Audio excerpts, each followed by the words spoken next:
दोस्तों दोस्तों वो कहते हैं ना कि बुरे काम का नतीजा हमेशा बुरा ही होता है। दरअसल यही सिद्धांत हमारी कहानी के ऊपर भी लागू होता है।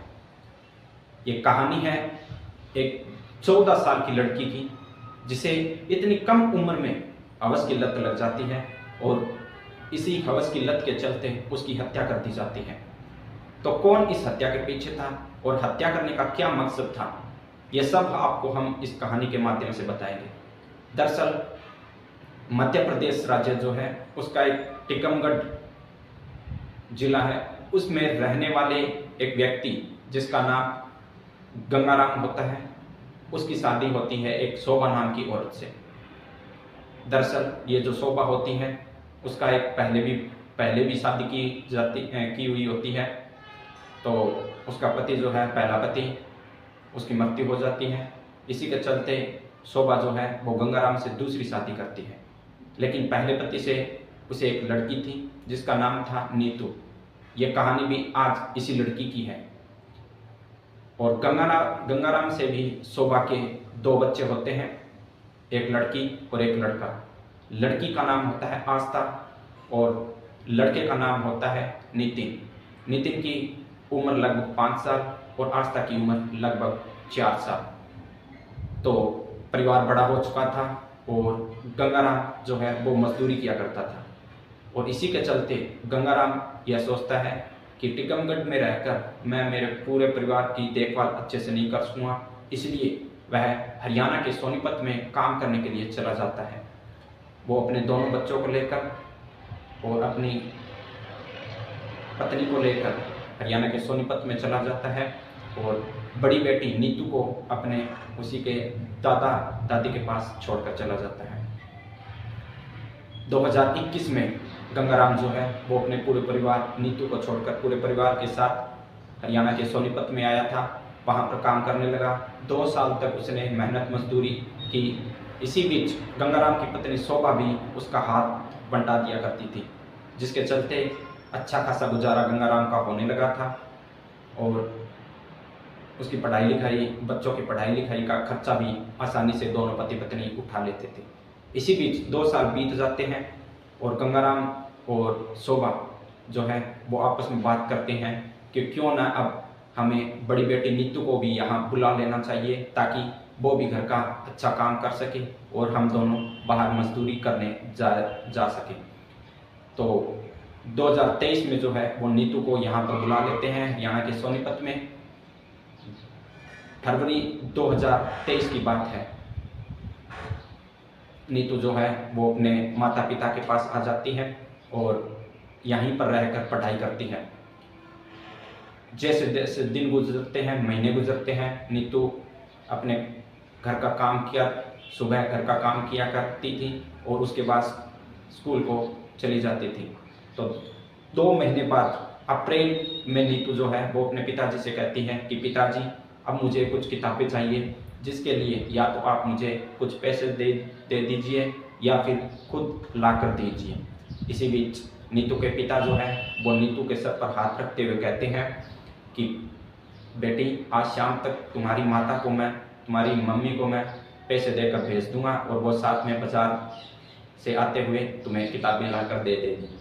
तो गंगाराम यह कहकर अपने काम पर चला जाता है और शाम को जब काम से लौटते वक्त उसकी पत्नी को गंगाराम जो है कुछ पैसे दे देता है और गंगाराम की पत्नी जल्दी मजदूरी किया करती थी, वहाँ पर अपना काम निपटाकर घर के लिए रवाना हो जाती है बाजार से कुछ किताबें खरीद कर। तो दोस्तों इसी कहानी का दूसरा पार्ट हम आपको कल बताएंगे, जल्दी लेकर आएंगे। धन्यवाद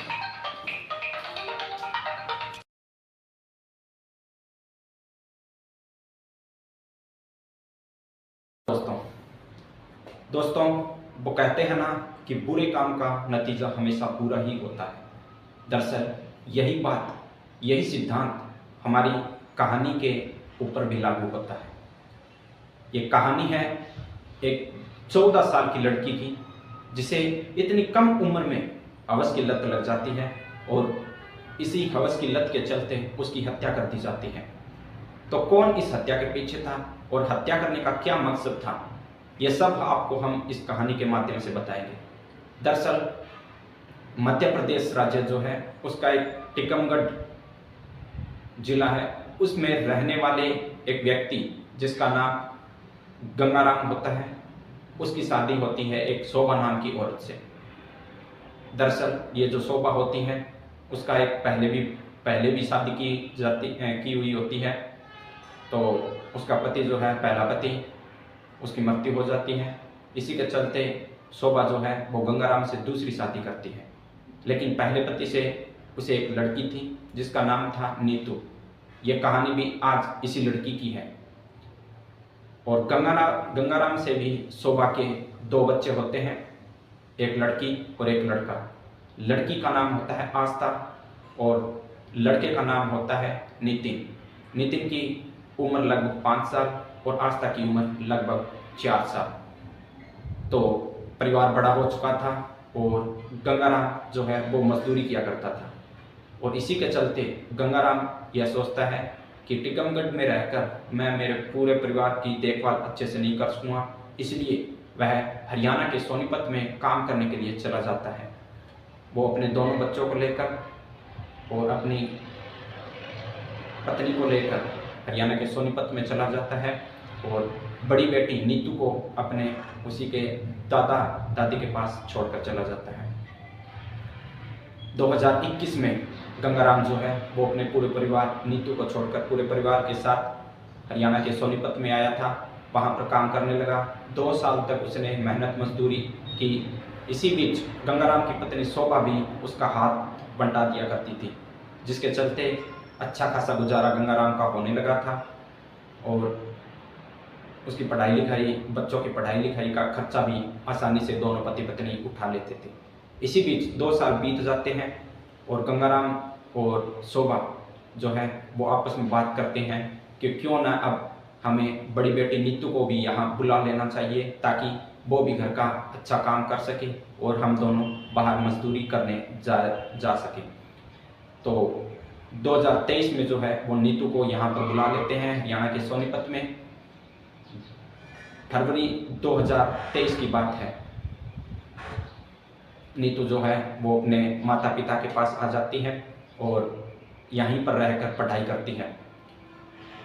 जैसे जैसे दिन गुजरते हैं, महीने गुजरते हैं, नीतू अपने घर का काम किया, सुबह घर का काम किया करती थी और उसके बाद स्कूल को चली जाती थी। तो 2 महीने बाद अप्रैल में नीतू जो है वो अपने पिताजी से कहती है कि पिताजी अब मुझे कुछ किताबें चाहिए, जिसके लिए या तो आप मुझे कुछ पैसे दे दीजिए या फिर खुद लाकर